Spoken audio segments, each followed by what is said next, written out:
Hi అండి, అందరికీ నమస్కారం. వెల్కమ్ టు అమ్మ వంటల పుస్తకం అనే యూట్యూబ్ ఛానల్. ఈరోజు వీడియోలో మనం నిమ్మకాయ పప్పు తయారీ విధానం చూద్దాం. నిమ్మకాయ పప్పు రోగ నిరోధక శక్తి పెంచడమే కాకుండా ఈ వేసవిలో ఆరోగ్యానికి చాలా చలవ చేస్తుంది. పైగా తయారీ విధానం అనేది చాలా సులభం.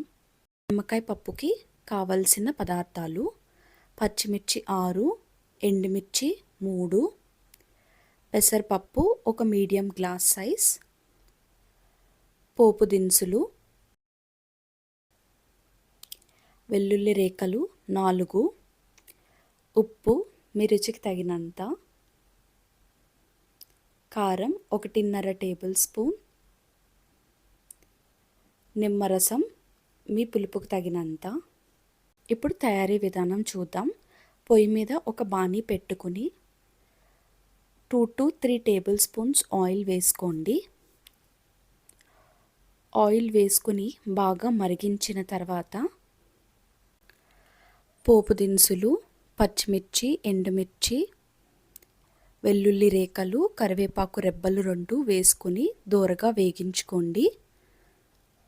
ఇవి దోరగా వేగి చిటపటలాడడం మొదలుపెట్టిన తర్వాత ఒక మీడియం గ్లాస్ సైజ్ 3 గ్లాసుల వాటర్ పోసుకోండి. ఇక్కడ మీడియం గ్లాస్ సైజ్ కొలత ఎలా చెప్తున్నామంటే, మనం ముందుగా కొలిచి పెట్టుకున్న పెసరపప్పు ఉంది కదండి, దానికి 3 గ్లాసుల్లాగా వాటర్ పోసుకోవాలి. అలాగే చిటికెడు పసుపు, 1.5 టేబుల్ స్పూన్ కారం వేసుకున్న తర్వాత మనం ముందుగా కొలిచి పెట్టుకున్న మీడియం గ్లాస్ సైజ్ పెసరపప్పు వేసుకోండి. పెసరపప్పు వేసుకుని అన్నీ కలిసేటట్టు కలుపుకోండి. ఈ వీడియోలో చూస్తున్నారు కదా, నేను అన్నిటినీ కలుపుకొని కుక్కర్ మూత పెట్టిన తర్వాత 2 to 3 విజిల్స్ రానివ్వండి. 2 to 3 విజిల్స్ వచ్చిన తర్వాత ఆవిరంతా పోయాక ఒకసారి కుక్కర్ మూత ఓపెన్ చేసి చూడండి. పప్పు కన్సిస్టెన్సీ అయితే ఎలా ఉందో ఒకసారి చూసుకోండి. మీరు పల్చగా తినేటట్టు అయితే కొద్దిగా వాటర్ వేసి కలుపుకోండి.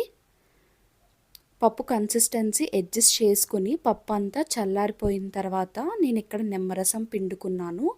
బాగా గుర్తుపెట్టుకోండి, పప్పు చల్లారిన తర్వాత మాత్రమే నిమ్మరసం పిండుకోవాలి, లేదంటే పప్పు చేదెక్కిపోతుంది.